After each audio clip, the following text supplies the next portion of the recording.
이번 시간에는 12강 화학결합의 전기적 성질에 대해서 보겠습니다.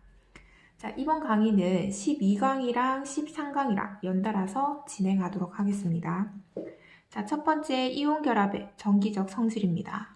자, 이온결합 물질의 대표적인 게 염화나트륨이 있죠. 염화나트륨은 보통 고체 상태로 존재하고 이것을 온도를 서서히 높이게 되면 액체 상태로 존재합니다. 그 액체 상태가 바로 용융액이 되는 거죠. 이 용융액에 전극을 연결해주면 이렇게 전기분해가 되는 겁니다. 자, 그림을 보겠습니다. 염화나트륨 용융액은 이온화되어 있는 상태로 있어요. 그래서 나트륨 이온, 염화 이온이 존재하고 여기에 전극을 넣게 되면 전류를 흘려주었을 때 염화 이온은 플러스 극쪽으로 가겠죠. 그래서 염화 이온은 전자를 잃어서 염소 기체가 되고 이 전자는 회로를 통해서 반대쪽으로 갑니다. 나트륨 이온이 전자를 얻어서 나트륨 금속이 돼요. 자, 그래서 마이너스 극에는 나트륨 이온이 전자를 얻어서 금속 나트륨이 되고요. 플러스 극에는 염화 이온이 전자를 얻어서 염소 기체가 됩니다.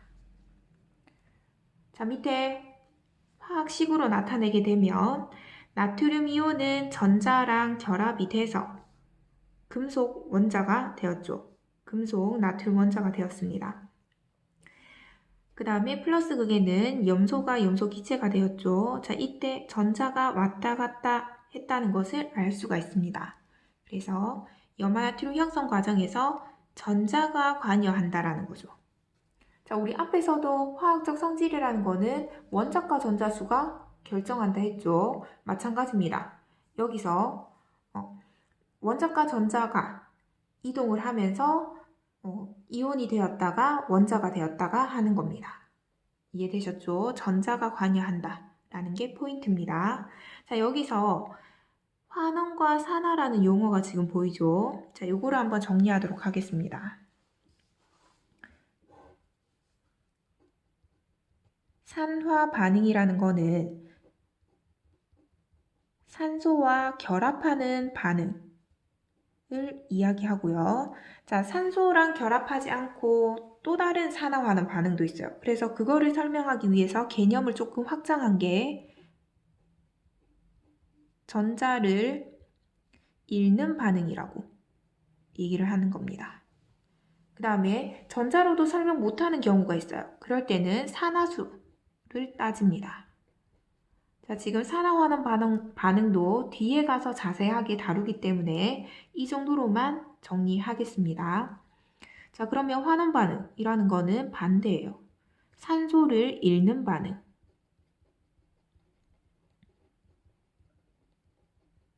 그 다음에 전자를 얻는 반응.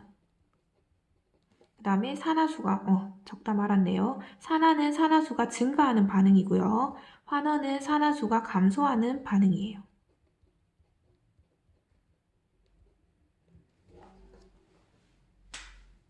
자, 그렇게 해서, 자, 지금 나머지는 이렇게만 적어놔도 약간 감이 오죠. 자, 산화수가 뭐냐면, 원자 상태로 있을 때는 산화수가 0이에요.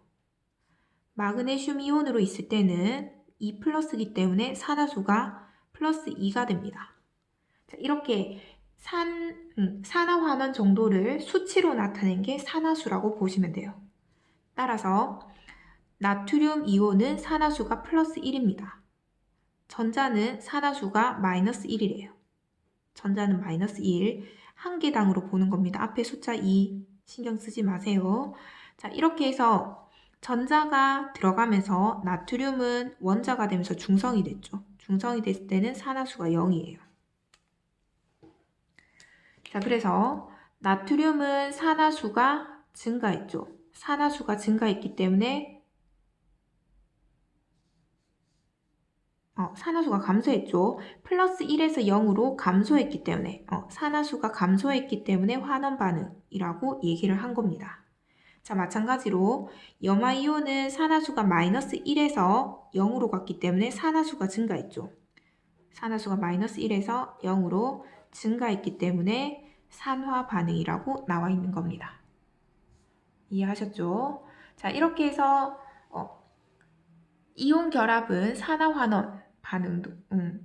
반응도 같이 일어난다라고 보시면 돼요. 자, 그래서 산화환원도 마찬가지고 이온이 만들어지는 과정도 마찬가지고 결론은 전자가 관여한다라는 겁니다. 자, 한 번 더 나오죠. 이온 결합과 전자. 염화 나트륨과 같이 다른 이온 결합 물질들도 전기 분해를 하면은 똑같이 전자가 왔다 갔다 합니다. 즉, 이온 결합에는 전자가 관여한다는 거죠. 됐죠? 자, 그 다음에 이 다음 내용입니다. 공유결합은. 그래서 간략하게만 보겠습니다. 공유결합의 대표적인 물질은 물입니다. 자, 물은 전류가 통하지 않기 때문에 전해질을 넣어줘야 돼요. 전해질은 이온 결합 물질이에요.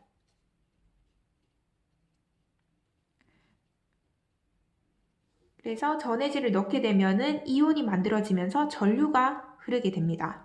그래서 전류를 흐르게 하는 물질을 전해질이라고 해요. 그래서 물에다가 전해질을 넣으면 전류가 통하게 되고 전기 분해를 하게 되면 수소기체와 산소기체가 발생합니다. 자, 여기서 마이너스 극에서는 전자를 얻은 수소가 나오고요. 플러스 극에서는 전자를 잃은 산소가 나오게 돼요. 즉, 물의 형성 과정에서도 전자가 관여하는 겁니다. 그래서 공유결합 물질도 또한 전자랑 관련이 있다는 거죠. 이해하셨죠? 자, 그 다음 내용입니다. 물의 전기분해하기 전기분해 실험하기네요. 자, 물의 전기분해를 통해 물 분자를 이루는 결합에 전자가 관여함을 설명해보자 라고 되어 있습니다. 자, 첫 번째, 증류수는 전류가 안 통하기 때문에 그때 넣어주는 황산나트륨이 전해질이에요. 자, 그래서 흠판에다가 유리병을 끼우고 여기 2개 끼웠죠. 그 유리병의 절반까지 수용액을 넣습니다. 그리고 전극이 연결된 2개의 빨대에 과정 1의 수용액을 가득 채운 후 그림과 같이 장치합니다. 자, 여기 빨대 안에 들어가 있는 것 같네요.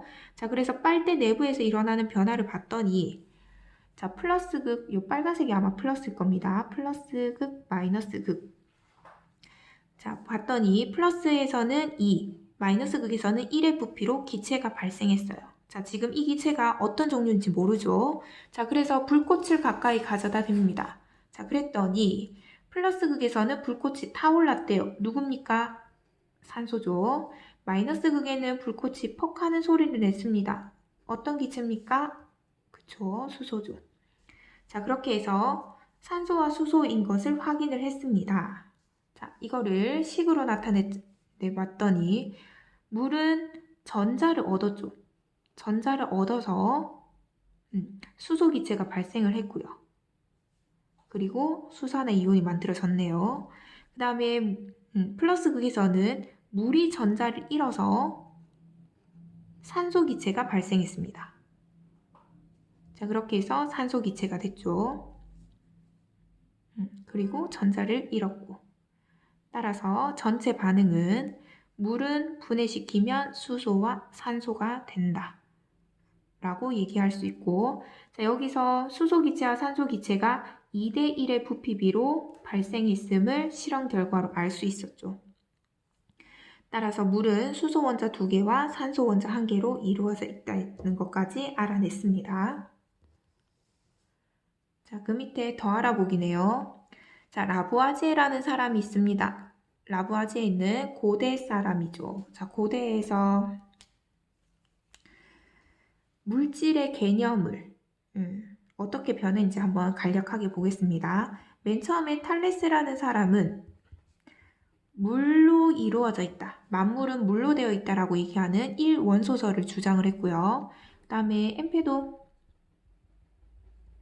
엠페도클레스라는 사람은 물, 불, 흙, 공기로 이루어져 있다라고 하는 4원소설을 주장을 해요. 그 다음에 우리가 자주 듣는 아리스토텔레스는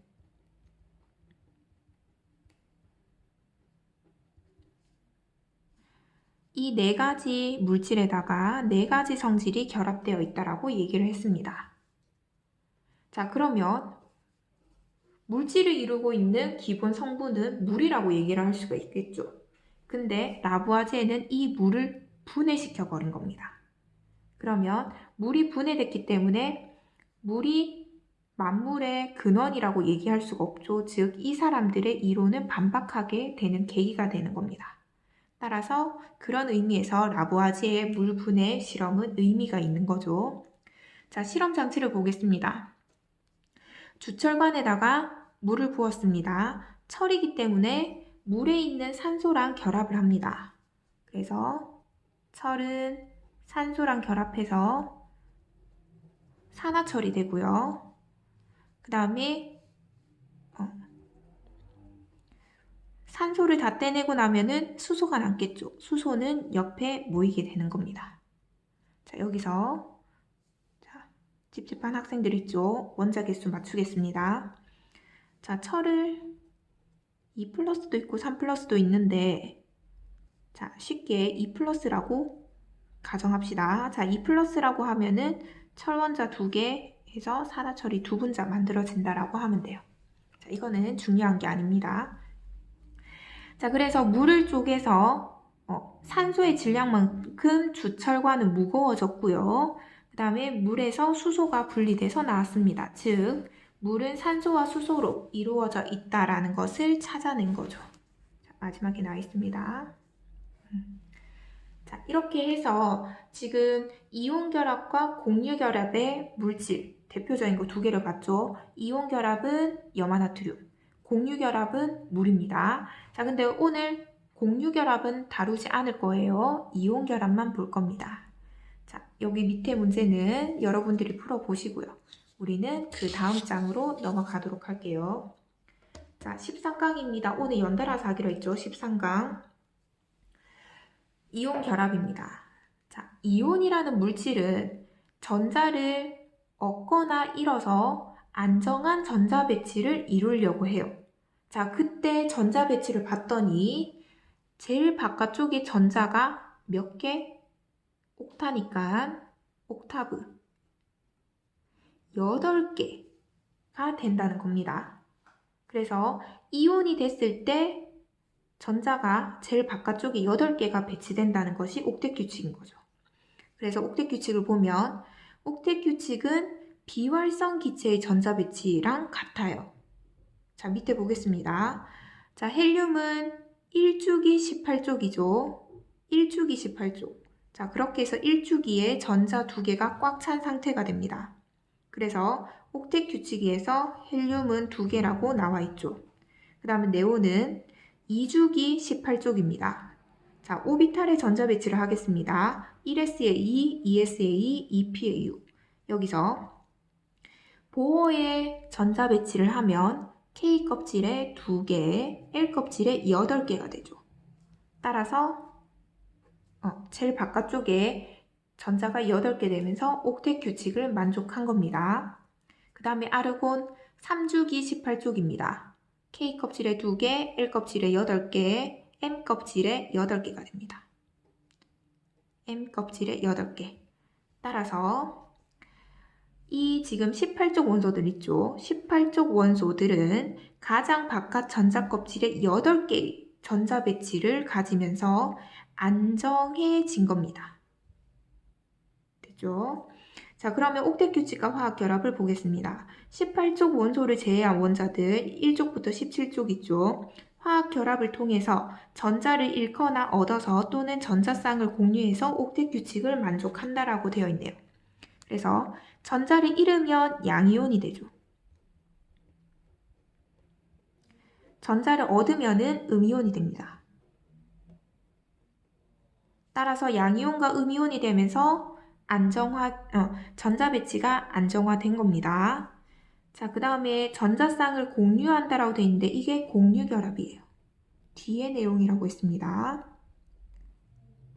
자, 그러면 이온결합이든 공유결합이든 목적은 옥텟 규칙을 만족하는 거예요. 왜? 옥텟 규칙이 안정한 상태라고 했기 때문이죠. 자, 그렇게 해서 자세하게 보겠습니다. 이온 결합의 자세한 내용. 자, 우리 요거 양이온의 형성부터 보겠습니다. 양이온은 주로 금속 원소죠. 금속 원소는 1족, 2족, 13족, 즉 원자과 전자수가 3개 이하인 원소를 말합니다. 자, 그러면 원자과 전자수가 3개에서 8개로 만들기 위해서는 5개를 더 들고 와야 되죠. 그래서 5개를 더 들고 오는 것보다는 3개를 버리는 게 수월하죠. 따라서 전자를 3개, 2개, 1개 잃습니다. 전자를 잃어서 양성자 수가 더 많아지게 되죠. 그래서 플러스 전하를 띄니까 양이온이 되는 거죠. 자, 그 다음에 비금속 원소는 체외각 전자가 5개 이상입니다.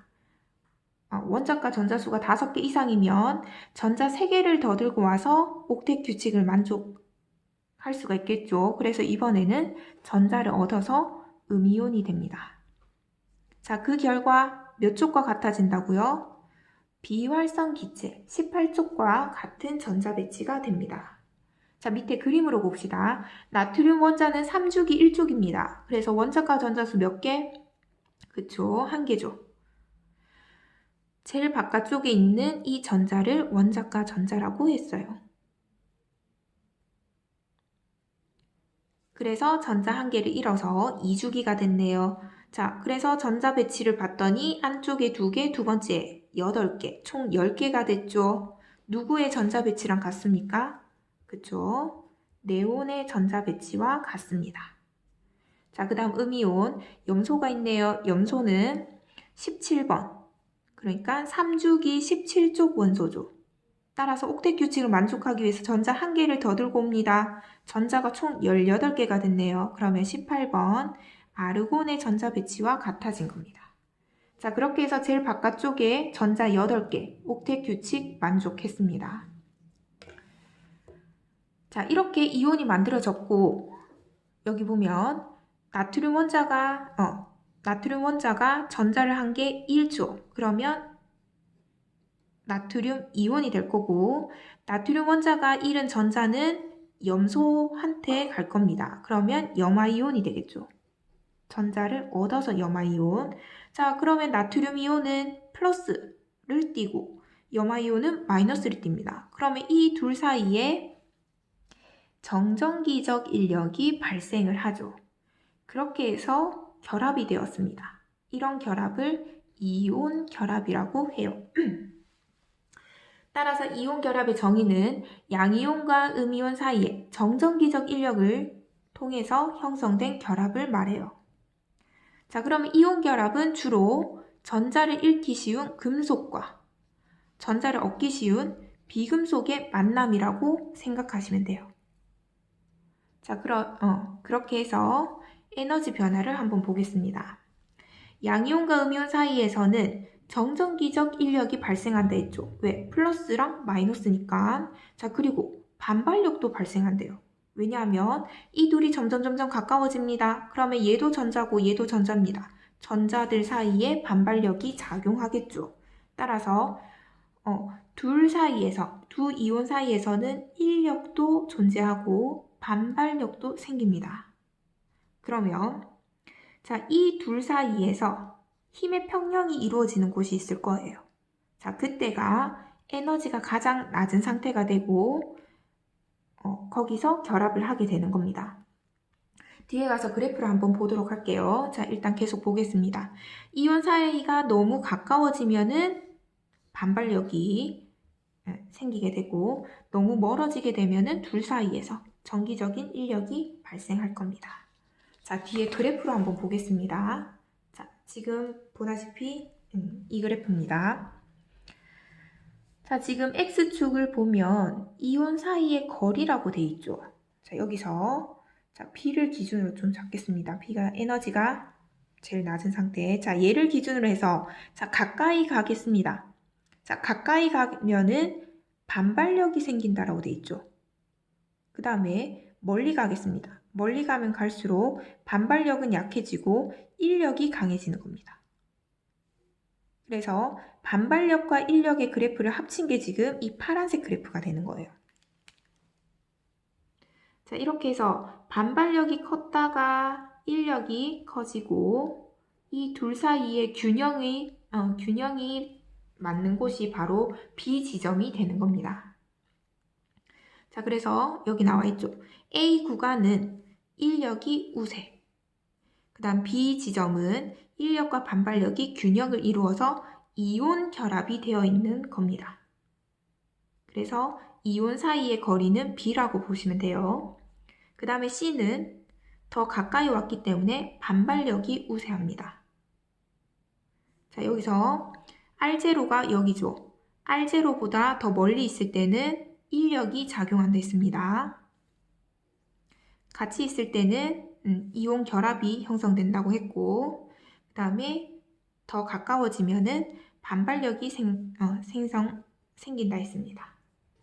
자, 이렇게 해서 에너지가 가장 낮은 상태에서 이온 결합이 이루어져요. 자, C 이온 결합 물질입니다. 이온 결합 물질의 대표적인 게 염화나트륨이라고 했죠. 그래서 염화나트륨의 구조를 보게 되면 음이온, 양이온, 음이온, 양이온이 규칙적으로 배열되어 있는 것을 볼 수 있죠. 이렇게 양이온과 음이온이 규칙적으로 배열되어 있는 구조를 결정이라고 얘기합니다. 자, 그러면 결정이라는 구조가 있다라고 하면은 이 안에는 금속과 비금속이 있구나. 금속은 양이온, 비금속은 음이온이니까 양이온과 음이온이 있구나 라고 생각하시면 돼요.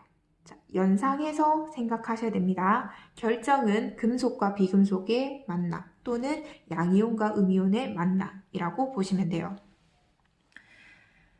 자, 그래서 두 번째 이온 결합의 물질을 만들 때 그때 화학식을 보겠습니다. 이온 결합은 결합하고 나서 정기적으로 중성이 돼야 돼요. 따라서 양이온의 총 전하량과 음이온의 총 전하량의 합이 0이 되도록 맞춰줘야 되는 겁니다. 자, 그래서 양이온의 전하 곱하기 양이온의 수는 이게 양이온의 총 전하량이죠. 그래서 음이온의 전하랑 수에 곱한 음이온의 총 전하량과 같아져서 플러스 마이너스 상쇄돼서 0이 되어야 되는 거죠. 자, 밑에 몇 가지 물질이 나와 있죠.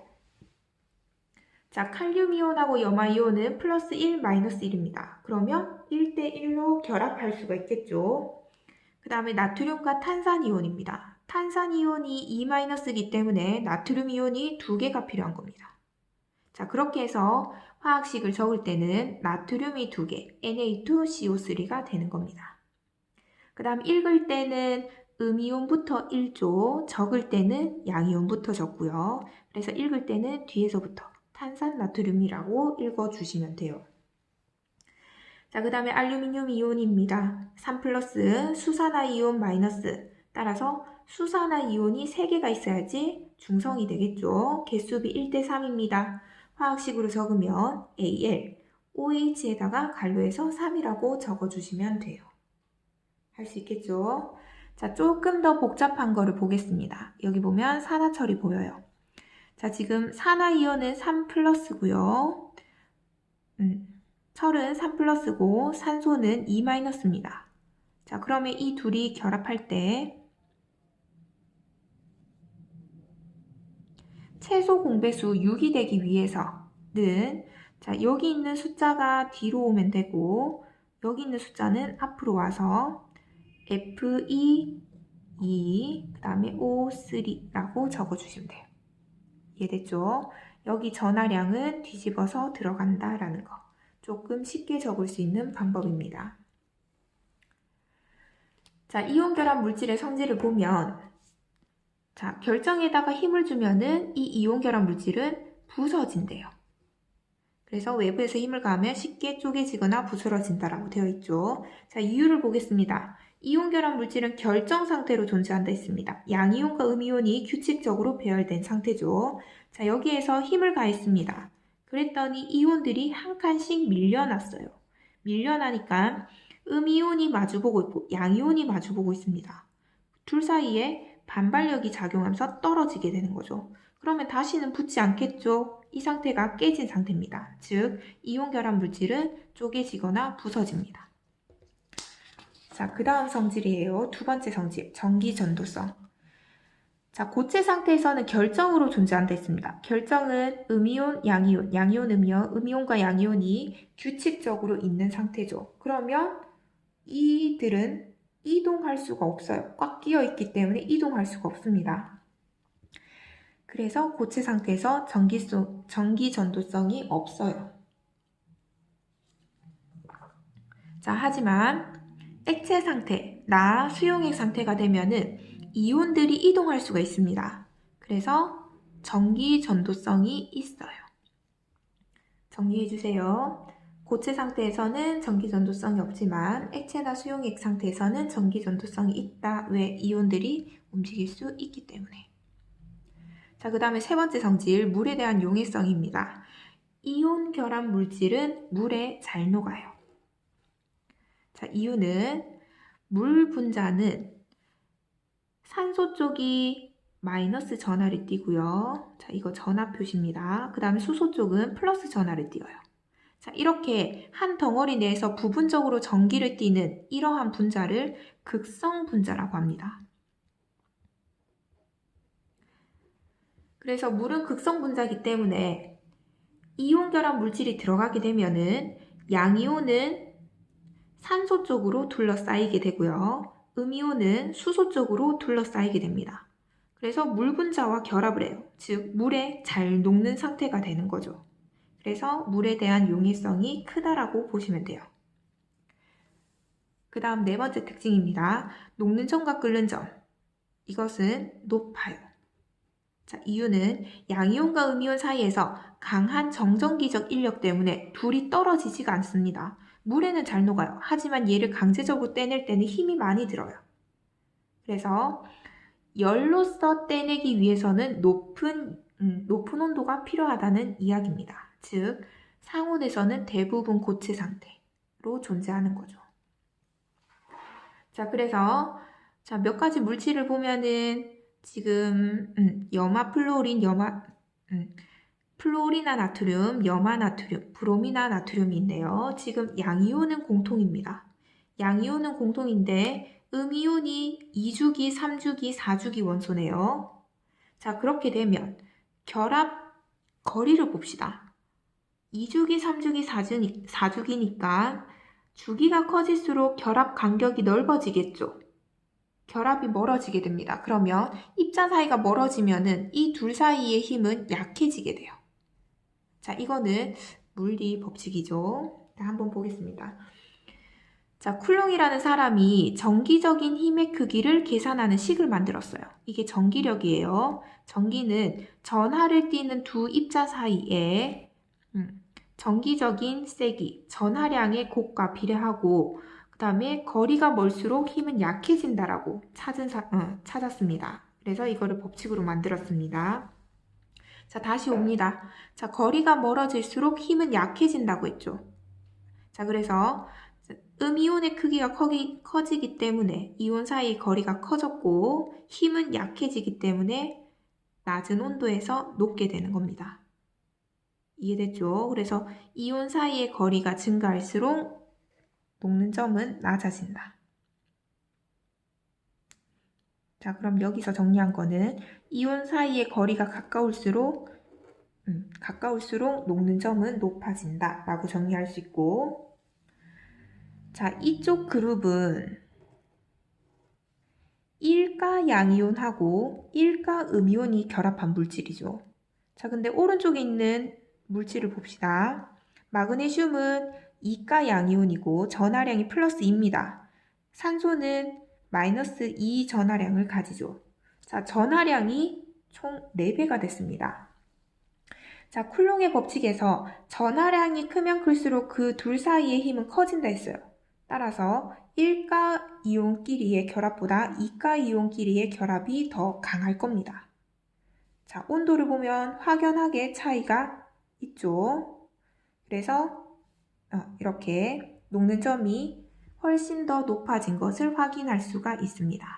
그래서 자, 여기서 전하량이 클수록 정기적인 인력이 커진다라고 정리할 수가 있습니다. 그래서 전하량이 클수록 녹는 점이 높아요.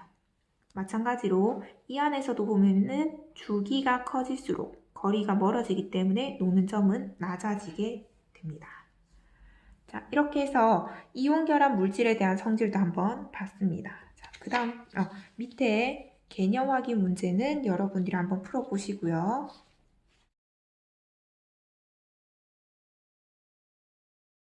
자, 내용을 한번 정리하고 가도록 하겠습니다. 자, 이온 결합이 형성될 때 에너지 변화 보기. 자, 에너지 변화를 봤더니 지금 두 가지 물질이 있네요. 하나는 나트륨과 Y라는 이온이 결합한 물질, 하나는 나트륨과 X라는 이온하고 결합한 겁니다. X축은 이온 사이의 거리를 나타냈네요. 그러면 NaY보다는 NaX가 더 가깝게 결합한 것을 볼 수가 있습니다. 즉, Y보다는 X가 더 작은 이온이라고 볼 수가 있겠죠. 그래서 원자 번호는 Y가 X보다 크다라고 정리할 수 있습니다. 그 다음에 가까이 결합할수록 결합력은 세다고 했습니다. 그래서 이온 결합의 세기는 NaX가 큽니다. 자, 가까이 붙어 있으면 결합력이 세니까 녹는 점도 높다라고 볼 수가 있겠죠. 이해되셨죠? 자, 그러면 그 다음 문제를 보겠습니다. 그림은 나트륨 이온과 염화 이온의 이온 사이의 거리에 따른 에너지 변화를 나타낸 것이다 라고 되어 있네요. 이에 대한 설명으로 옳은 것을 골라라. 보기 기억. A 지점에서 나트륨과 염화 이온은 이온 결합을 형성한다 라고 되어 있는데 A는 여기죠. 자, 지금 에너지를 보면 에너지가 가장 낮은 상태에서 결합한다 했습니다.